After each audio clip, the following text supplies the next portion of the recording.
Just Black Thoughts presents Acid Reflux, or Caught Brown-Handed, a teacher's short story. Like a dog on all fours, the suited man quickly and quietly scooped the thick brown slop into the large black trash bag. A few inches from designer high heels and leathery loafers, the well-dressed man probably shined a few shoes down there at the bottom. How could he thought.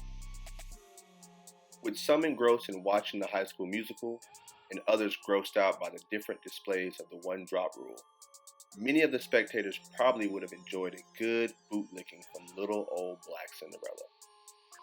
While the only one in black skin, the man was not alone in the dark. Darker than the musical Carrie, the looks of disdain made the brown toxic crusader sick to his stomach. Once they figured the man looked well suited for the part, the curious onlookers turned their eyes back to the show. Nervous and embarrassed, the man could feel the cool brown slush under his half-bitten nails. With dreams of eating with the upper class ruined, the gluten-intolerant man knew his acid reflux would be acting up soon. Used to having noses turned up at him, the man suffered from a minor fit of vertigo, resulting from the cool classism and white-hot racism mixing in the air. Mask on during a pandemic, the man knew the feeling of social distance all too well. For a brief moment, the man thought about the money he would need to rake in order to avoid raking up this mess. Around the kids, he was a conspicuous standout black teacher in a predominantly white college prep school. However, around the parents, he was nothing more than an insignificant stagehand doing work behind the scenes or cleaning up behind them. Everyone knew he would always be behind, rarely seen in any scene, on and off stage. And who was he to take center stage? Everyone knew.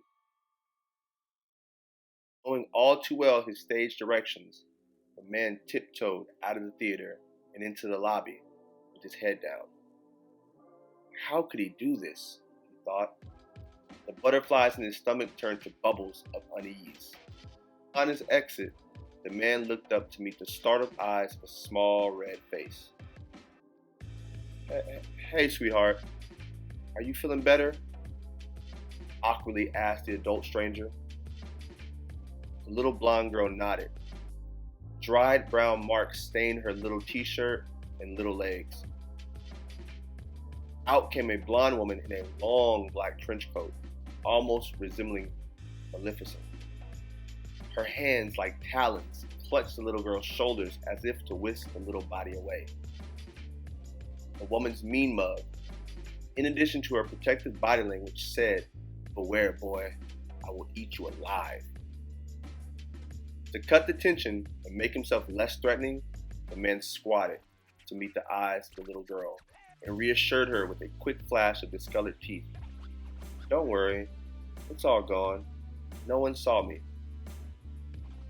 And lifting his head to look up at the defensive maternal figure, the man astutely referenced a horror film. The only spill left is on stage, on Carrie's head. Poor Carrie, right? No response from either.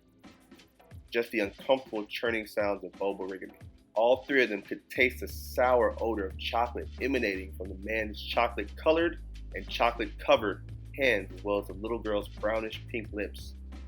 How could he thought. He knew better. Texas had taught him better. Blamed the vertigo for forgetting the unspoken rule of speaking only when spoken to. He remembered another lesson learned from his grandma's stories of cotton picking. Fair and brown don't always mix. And he was there to watch the musical and support the students like everyone else, not to brown nose. Bittersweet. He was caught brown-handed between empathy and entitlement. Who was he to jump into action like that? It wasn't his job or his problem. In his gut, the man felt it was the right thing to do. And who was she to even stomach this interaction with this colored custodian? Her grimace conveyed quite the body shot. The man, still hunched over from the invisible uppercut, closed his eyes and listened to the wind as the lobby doors swung open, letting out the woman and the little girl. Just then, he felt a warm sensation surging from below, burning his throat.